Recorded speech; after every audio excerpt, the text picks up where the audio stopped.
Hi, my name is Diana Mulherin. I'm a clinical pharmacy specialist at Vanderbilt University Medical Center in Nashville, Tennessee. Today's course is just one in a series of subjects brought to you by Channel 1, On-Demand Nutrition Education.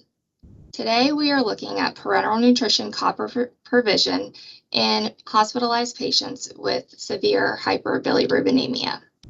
Copper is an essential part of our biology, and it serves as a cofactor for enzymes involved in mobilization of iron, cross-linking of connective tissue, cellular energy generation, and free radical defense, as well as many other functions not listed on this slide.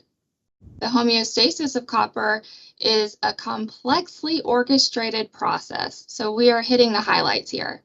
Copper is absorbed in the duodenum and proximal jejunum.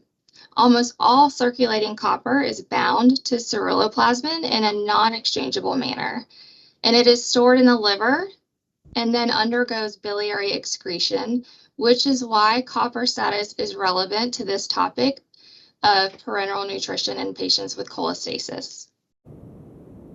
Cholestasis describes the clinical condition of impaired bile secretion, which is often reversible if it's identified early, but it can progress to cirrhosis and liver failure if it is not addressed early.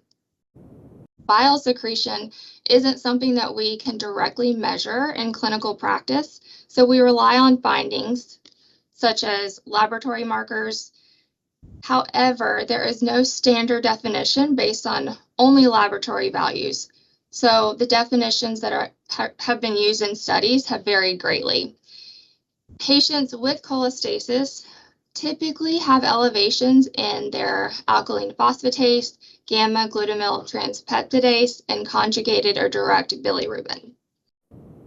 And while ALK-Phos and GGT are very sensitive hepatobiliary disease, they are not specific. And elevations of these laboratory values do occur for many other causes. In contrast, direct bili is a primary indicator of cholestasis, and it is a common definition used in studies with a cutoff of greater than or equal to 2 milligrams per deciliter. The concern for copper provision in parenteral nutrition in the setting of hyperbilirubinemia has a very long history, and so I have a timeline for you here. In the early years of PN use, a daily copper dose of 0.5 to 1.5 milligrams was recommended, and the trace element products at that time contained 1 milligram of copper, or up to 1 milligram of copper, I should say. Subsequently, there were autopsy studies reported from patients receiving parenteral nutrition containing daily copper doses of 1.4 milligrams per day. And these studies revealed significantly elevated copper levels in hepatic tissue of patients, especially those who died of liver failure. And this resulted in two very important things. Number one, it's now common practice, or it became common practice, for copper to be routinely omitted from parenteral nutrition in patients who had cholestatic liver disease. And number two, there were recommendations to decrease the dose of routine provision of copper. And as of 2020, the adult trace element product on the US market contains 0.3 milligrams per dose of copper. And while this change has addressed a longstanding issue for patients on long-term PN who have historically been more prone to developing hypercuprimia, other healthcare advancements occurred during this time as well, which has led to the increase in occurrence of copper losses in the clinical setting, such as CRRT, bariatric surgeries.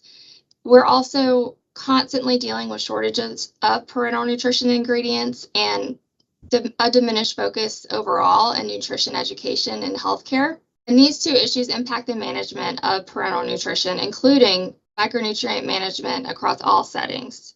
And so as of 2024, we have more patients at risk for copper deficiency. We have a greater need for awareness and monitoring of copper deficiency. And we also have inconsistent practices for copper provision and parenteral nutrition when patients have cholestasis.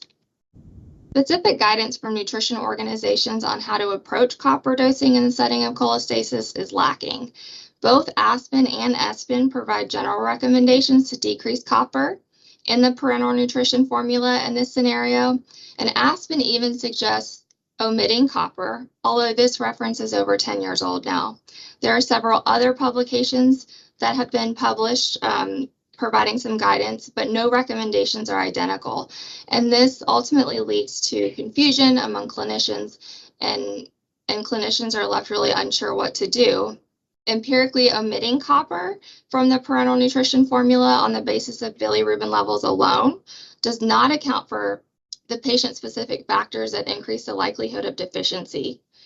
And another issue is that there is a dogma that checking micronutrient levels during acute illness is a useless practice.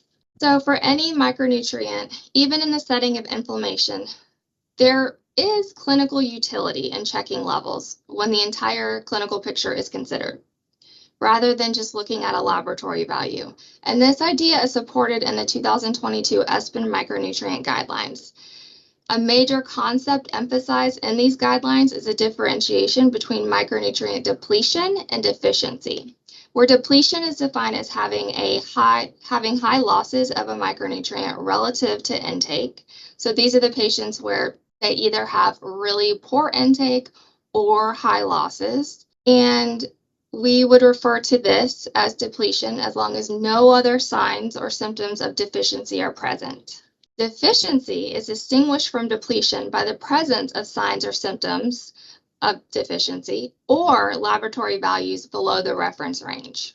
So clinical signs and symptoms relevant to copper deficiency are provided here, along with the reference ranges used by our laboratory.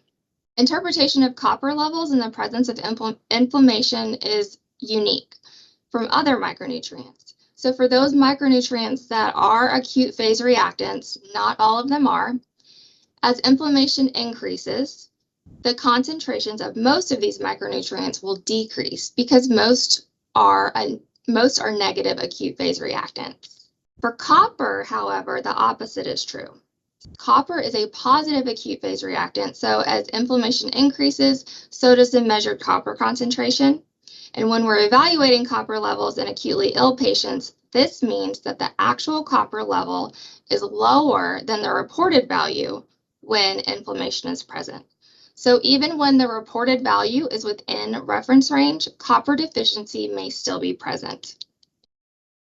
Given all of these concepts that we just reviewed, our inpatient nutrition support team wanted to evaluate our internal practices to see what we were actually doing and whether we could standardize our approach to copper provision and parenteral nutrition in those patients with cholestasis. So we evaluated this in a retrospective audit of adult patients who received PN between 2021 and 2023 who also had hyperbilirubinemia or cholestasis. Hyperbilirubinemia was defined as a total bili greater than or equal to 10 or a direct bili greater than or equal to 2. And copper deficiency was defined in accordance with the ESPEN guidelines. And for those patients who had elevated CRPs reflecting inflammation, the lower end of normal was increased to 100. We evaluated PN orders for over 1,000 patients during the study period.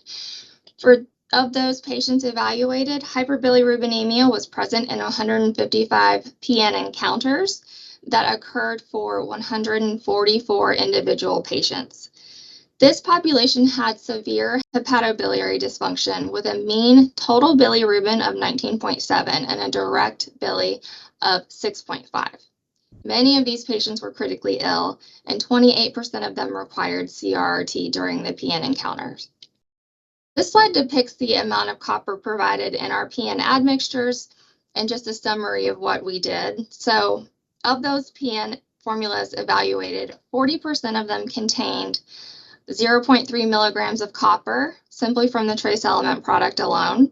29% of these orders contained no copper, so all the copper was omitted empirically, and the remaining 30% contained some individualized dose of copper without the combination trace elements in the product, in the PN. And so presumably this was done to provide copper, but also avoid the provision of manganese in this scenario, which is also geared through the biliary system. Although copper was withheld from the PN in about 30% of these encounters, copper status was also only assessed in 34%. So we were withholding copper without assessing patients' copper status many of those times. For those patients who did have copper assessed, the incidence of deficiency was high at 64%. The average copper level in this evaluation was 76.9, and only one level was actually above the reference range, but this patient was not considered to have copper toxicity as she was a critically ill patient in the surgical ICU, so this level represented a positive acute phase response only. In those patients who received CRRT, the mean copper level was significantly lower at 61.8 versus non-CRRT encounters. And the incidence of copper deficiency was significantly higher at 74% in this subgroup of patients. So in our evaluation, we identified various copper dosing strategies used by our team when cholestasis was present. Copper status was not assessed during most of these encounters, but of those who were assessed, the incidence of deficiency was 64% and no hypercuprimia was present. Based on these findings, our team avoids empiric omission of copper on the basis of bilirubin levels alone. Instead, we now check a baseline CRP and plasma copper levels to assess copper status. And copper is a send-out lab, so while we're waiting for the results, we provide standard complementation doses of 0.3 milligrams per day for the majority of our patients. For those with ongoing losses or with signs and symptoms of deficiency, higher empiric doses may be warranted while results are pending. And that is all. Thank you.